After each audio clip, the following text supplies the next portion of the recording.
How to add Open to Work to your LinkedIn profile.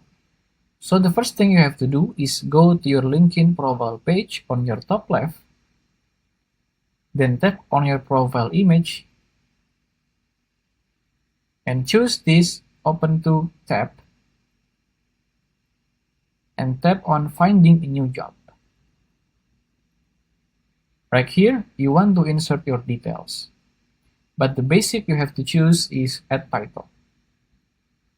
So you want to tap on it and click any job that you feel suitable to you. Then click Done.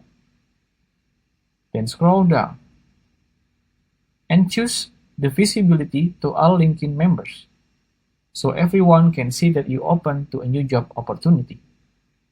And tap on Save.